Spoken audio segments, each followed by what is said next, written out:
The UFC as a brand has not been innovative over the years is like saying that Bill Gates didn't really do much to help popularize home computers. Love them or hate them, it's hard to deny that the promotion has done anything and everything they can to succeed, and with that they've brought the sport of mixed martial arts along with them here in the US. Whether it was The Ultimate Fighter, their sleek presentation, partnering with mainstream brands, there's a lot of really strong ideas that have come from Zuffa LLC and now Endeavor. But they can't all be winners, and today we're going to take a look at 10 ideas that were either massive bombs, just plain silly, or downright bizarre and not likely soon to be replicated. I'm Tommy from MMA On Point, and these are the 10 most ridiculous things the UFC has ever tried. Number 10. Mid-fight corner interviews. UFC 241 was amazing. The Stipe vs. DC rematch, Nate Diaz returned, Paulo Costa and Yoel Romero had one of the coolest fights ever, but something else happened at UFC 241, and it happened on the ESPN prelims in a bout between Corey Sandhagen and Rafael Assunção. It was unprecedented, and it's never happened again. About 30 seconds into the second round, Megan O'Leary popped up on screen in a little box with Corey Sandhagen's corner and was interviewing them mid-fight. The responses weren't exactly the most insightful, as the corner was a bit distracted by cornering, and after about 60 seconds the box faded away, but the impact was forever. I personally loved it and shared that sentiment with Twitter. Everyone else in the entire world apparently hated it and also let Megan O'Leary know that, but of course she handled it like the pro that she is, especially considering it wasn't her idea in the first place. The corner agreed to do this the day before. I think they should bring this back. Imagine Ray Longo and Matt Serra trying to do an interview mid-fight. That's entertainment on a level only achieved in Pride FC. And Corey would go on to win, so 100% of fight teams Megan O'Leary has interviewed mid-fight are winners. Think about that. Number 9. A live season of Tough. After 14 seasons on television, The Ultimate Fighter had pretty much done everything it was going to do. Dana White gives a speech, the fighters miss their families, somebody gets taken to the hospital cutting weight, people smash doors. We've seen it all before, but what if there was a live season of The Ultimate Fighter?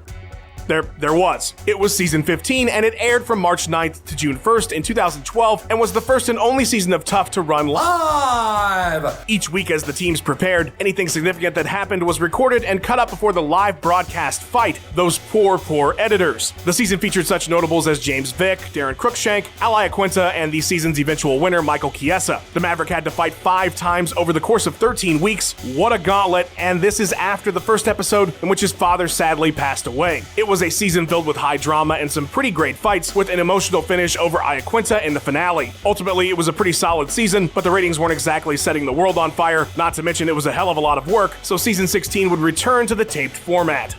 Number 8. Carmen Electra, UFC spokesperson.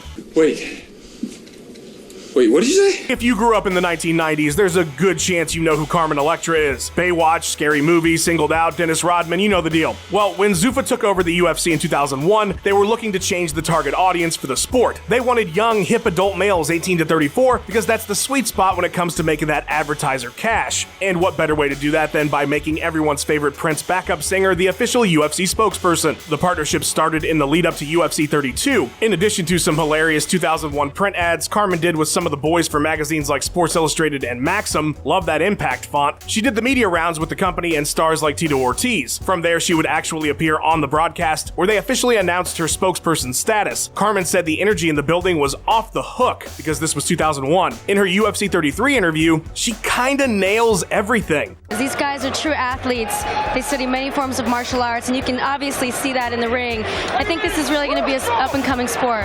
This was an era where Zuffa was throwing everything at the wall to see what stuck, and despite doing just fine at her job, the partnership was short-lived, as she was nowhere to be seen at UFC 34. Number 7. The ridiculous early Zuffa walkouts. Carmen Electra wasn't the only thing that Zuffa was trying to reach that young, hip male demo. Another aspect of the shows that changed was ridiculous walkout sequences that were very closely modeled after pro wrestling. Pyro, smoke, lights, a big long ramp coming down from a stage. Looking back at it now, it was complete overload. Seriously, the start of the early Zuffa shows were almost identical to that of the WWE, which would start their events with 3,700 explosions, flashing lights, and fireworks. And while that is odd enough to see, especially considering how now walkouts are a pretty straightforward experience, the absolute worst of it took place at UFC 43 when the Tap Out crew collaborated with the UFC to create Chuck Liddell's entrance for his interim title fight with Randy Couture. After a minute-long fever dream of an intro by Mask, which featured a trippy video package and blue lighting because, you know, he's the Iceman, Chuck emerges from the ground on a lift, and then there's a massive pyro explosion. He walks to the cage to a remix of Ice Ice Baby by now edgy Limp Bizkit Vanilla Ice. None of it fits Chuck's personality at all. He was TKO'd in the 3rd round. Number 6. The CM Punk Experiment. The The UFC has a long history of signing the best fighters in the world. They also have a long history of signing fighters because they're popular in some way and might bring them some cash. Who could forget Sean Gannon's single fight in the UFC, booked entirely because of his viral fame that stemmed from him beating Kimbo Slice in a street fight, or the fact that they brought Kimbo Slice in on The Ultimate Fighter. James Toney, while a world-class boxer, he was not a world-class MMA fighter, but that didn't stop them from booking him in a one-off against Randy Couture for that sweet green. The worst of all signings, though, is without question Phil Brooks, aka pro wrestling star CM Punk. In 2014, it was announced that Punk would be debuting in the UFC at some point in the future in what was described as an experiment of sorts, despite having no professional experience whatsoever, being 37 years old at the time of his debut, and having a body that had been destroyed for over a decade in professional wrestling. Nearly 2 years after the announcement, Punk would make his pro debut against Mickey Gall at UFC 203 as the feature bout and got absolutely decimated and then submitted in the first 3 minutes of the fight. The show did see a boost in pay-per-view buys, so it wasn't the worst decision ever besides making MMA look like a bit of a clown show. It would be another 2 years before the UFC dipped into the Punk tank for one more go-round, and this time it dragged to a brutal decision loss for Brooks against Mike Jackson, 30-26 on all 3 judges' scorecards. Those cards pretty much sum up this entire experiment. Number 5. Dana White in EA UFC 3. It's unclear how any of what I'm about to tell you happened exactly, but in March of 2018, a month after EA UFC launched on the PS4 and Xbox One, an announcement trailer was unleashed on the universe just shy of April Fool's Day by 2 weeks. Dana White was now a selectable fighter in the game's light heavyweight division. Yes, as White joked in the trailer, for the fans who had been wanting to for the last 20 years, they could now punch him in the face. DFW's sick abs were only overshadowed by his incredible in-game stats: 91 striking, 86 grappling, 86 stamina, and 90 health. Look, I get it, you can't make him a joke character, but did he have to have the same striking stats as George St. Pierre? I mean, he's literally better in every category than Patrick Cummins. Dana White would mop the floor with Patrick Cummins no matter where the fight went. It's unclear if this was a goof by the dev team or a vanity project for Dana, but it's actually pretty damn hilarious, and I gotta give them props on this one, especially for the fantastic stats. Better at striking than Rampage Jackson. I love it. Number 4. The pandemic response and Fight Island. When the worst global pandemic in 100 years really started to hit in early 2020, life around the world changed completely. Stay-at-home orders meant to slow the virus's spread pretty much halted sports altogether across the globe. And while as of this writing, most sports are still very much not happening, although there are plans in place to resume soon, the UFC wasn't having any of it pretty much from Jump Street. They were one of the latest to submit to the crisis, holding an event in Brazil on March 14th without a crowd in attendance. They planned to go ahead after that as well until ESPN essentially shut things down. 4 shows would be canceled as a result, and it's been speculated that UFC company Endeavor was putting pressure on the promotion to produce. Frontman Dana White was adamant that they would be the first sport back, and they were, desperately looking for a home base in the States wherever they would be allowed. Thanks to some political pull in the form of a donation from a large super PAC headed by Linda McMahon, sporting events like the WWE were considered essential work in the state of Florida, and so the UFC would resume there in May with UFC 249, but not without controversy. Despite implementing safety protocols, Jacare Souza had to be pulled from the card after weighing in when he and his corner tested positive for the virus. Now, with a few shows in Jacksonville under their belt, the UFC refined their safety measures and are able to resume in Las Vegas. So Fight Island is ready. We will be there July 11th. I will be there. This is peak 2020. Number 3, trademarking UFC. I'm sure you know, but in case you don't, Last Week Tonight is a news comedy program in the vein of The Daily Show hosted by comedian John Oliver that airs on HBO and has a popular YouTube channel. In May, Oliver lampooned the UFC's pandemic plans, which we just made fun of as well, and highlighted the Jacare situation, which Dana White did not take too kindly to on Twitter afterwards. The biggest hit with audiences by far, though, was the show's alternative names for Fight Island, the best being, of course, UFC. Look at me, Dana. Why didn't you just call it UFC?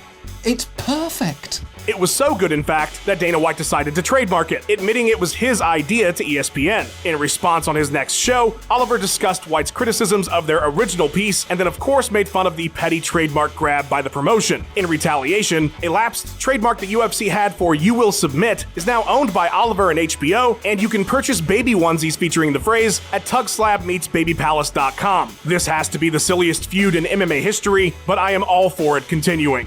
Number 2, weird branded merchandise.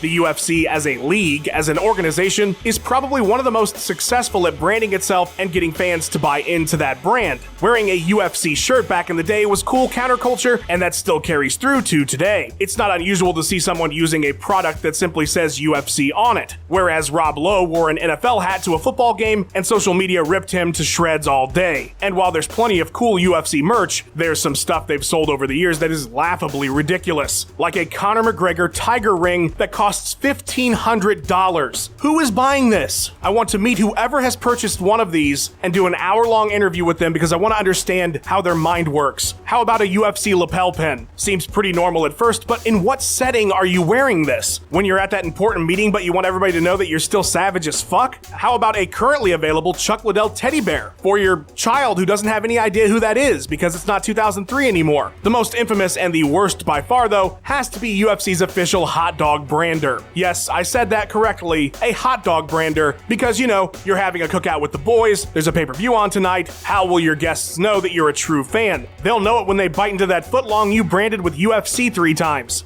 Number 1. Dana versus Tito in a boxing match.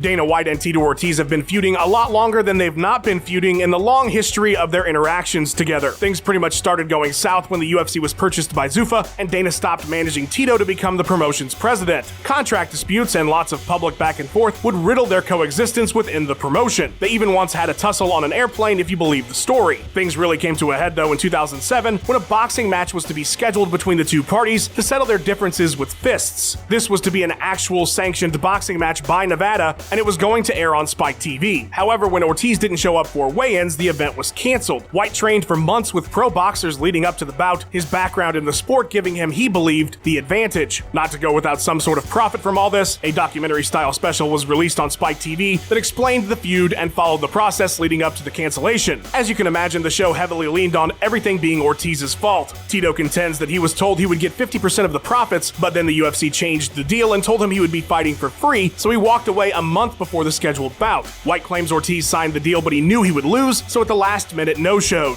Like almost all things White and Ortiz, the truth is likely somewhere in the middle. Thanks for watching. Please give us a like and subscribe. We've got 3 new videos or more for you every single week. Let us know what you thought of the video in the comments below. Huge shout out to Max Randall for editing this video together. Follow him on Twitter at Max_Randall. Follow On Point MMA on Twitter, and have yourself a wonderful day.